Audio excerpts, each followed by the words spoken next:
Most people aren't addicted to their phones. They're addicted to escaping themselves.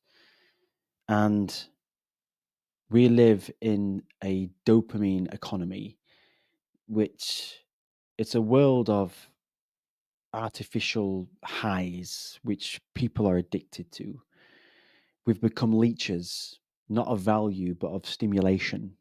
And this is the problem. People are having challenges in finding stillness and with this addiction to technology. Now, I absolutely love technology. My background before coaching was in tech, in the business, in a game in the business. A lot of the tech work is done by myself. I absolutely love it. But I think a lot of people lack boundaries around their phone, around their laptop, around social media. And they don't have these boundaries in place. And for many people, it is an addiction.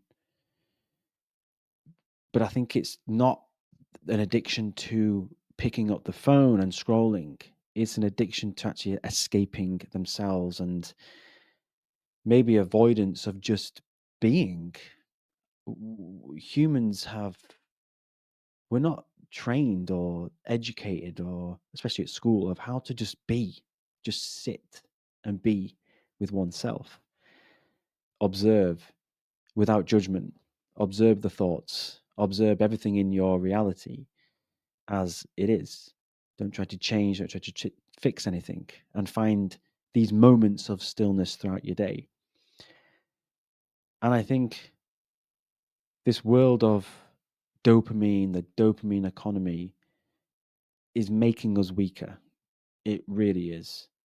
I think a lot of mental health challenges and situations that people find themselves in their minds, a large contribution is because of this addiction, because of technology, and not learning how to escape themselves, not necessarily escape themselves, but step into stillness where you can just be. And this can take a lot of practice, a lot of daily practice. And what's the consequence of this? Well, there's no space to feel. If you're not creating stillness in your day, then you're not creating clarity. And if you're not creating clarity, then you can't figure out what you want and, in many cases, who you are, where you're heading in life, self-concept, self-worth. So this is why we have to create stillness in our day. Because without that stillness, there's no clarity. And that's what leads to, when there's no clarity, that's what leads to the confusion, to the anxiety, to the thoughts that don't serve you, and those ruminating thoughts. And even if we're consuming content from social media, from YouTube, the irony is here as well, you're probably listening or watching this back on a social media platform, but hey, but this content that I'm talking about is positive content. It's content to serve you. It's self-development. And even if you are invested in self-development, you can still overstimulate yourself. I've seen this before many of the times with clients where they read 3 or 4 books or 2 or 3 podcasts in one go. They jump from one to the other, and there's always going to be another self-development book to read. Someone else shared something else in a WhatsApp group or on YouTube, and they have to read that one, or they go listen to that video. And it's, the idea is just to stick to 1 or 2 speakers at a time, or stick to 1 or 2 podcasts at a time before going to other podcasts, for example, or other YouTube channels or other books. So people are overstimulating even in positive content.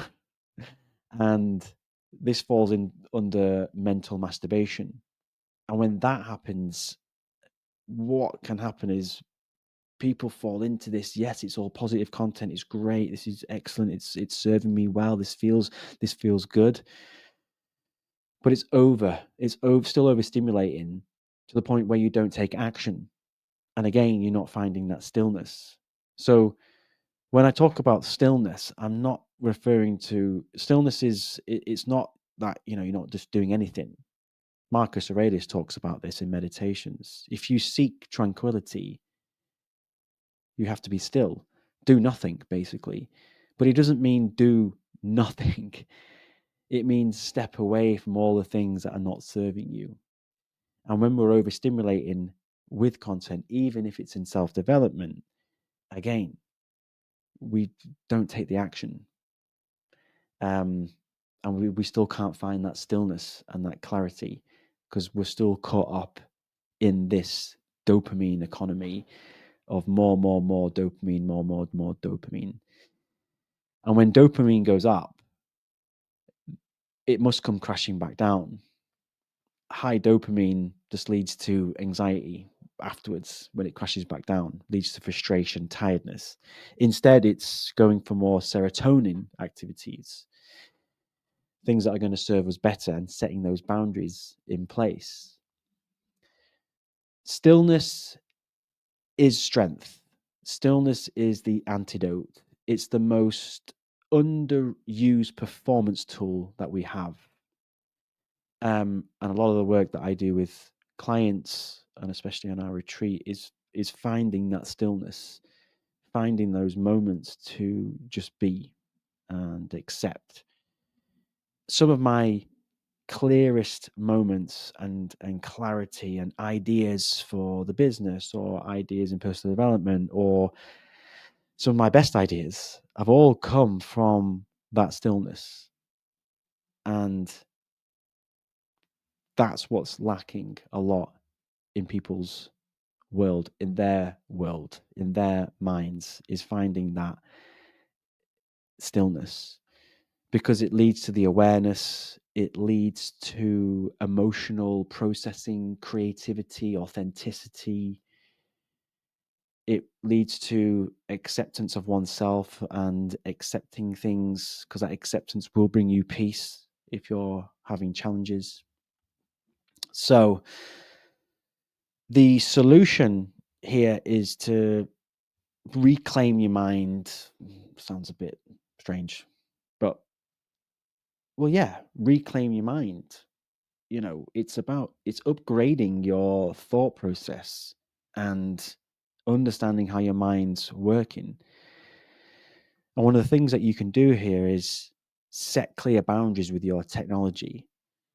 For most people, it's going to start with their phone. And I believe, after working with many people here and asking them how their phone is set up, their phone controls them. They don't control the phone. They are responding to notifications every 30 seconds or every minute. Ping, ping, vibrating. That's my way of doing a vibrating sound. Zzz.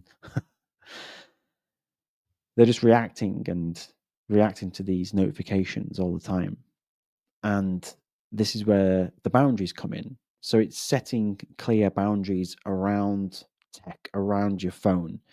So, for example, in the mornings, have your phone out of your bedroom.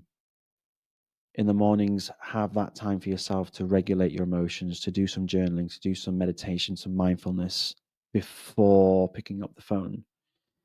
And again, when you come home from work, before you go into the house, have a look at your phone, reply back to a few messages that you need to reply back to, emails, etc. Put your phone in your bag or in your coat pocket, or when you walk into your house, leave your phone on the side and be with your family. That was a great tip that someone gave me years ago, and I've passed it on to my clients. Don't enter the house, when you've come back from the office, for example, knowing that you've still got lots to do. Just if it means just sitting in your car on the driveway for five minutes just to reply back to a few emails and do the things that you need to do, put your phone away or leave it on the side when you enter the house, and then enjoy the next hour or 2 hours with your family, for example.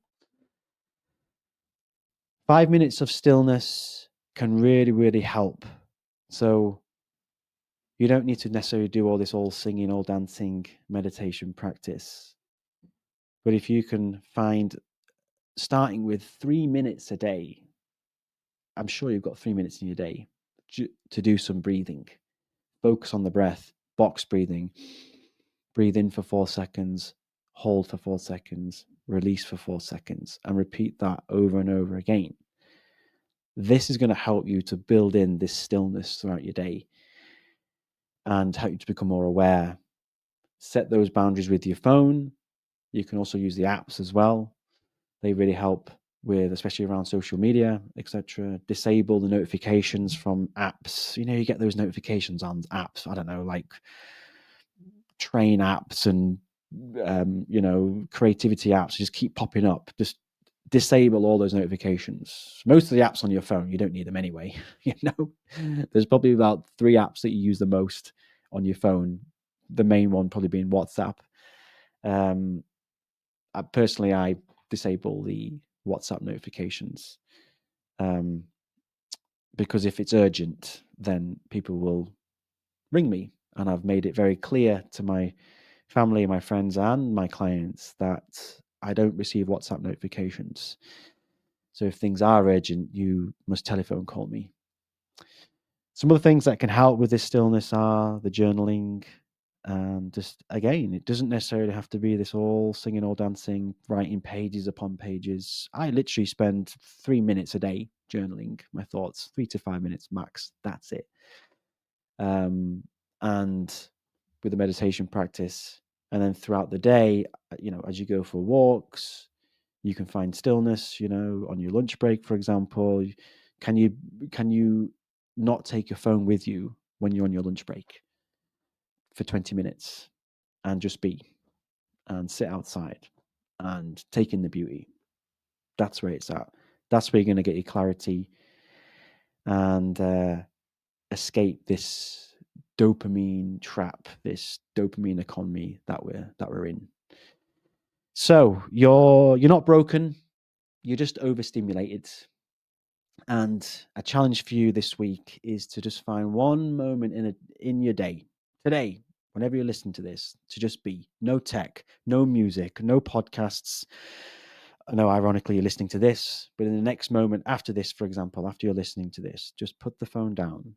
No stimulation, just you, and sit there and see what comes up. Because it's the stillness is where the strength lies. It's where your clarity is. And it's where a lot of your answers are. Take care.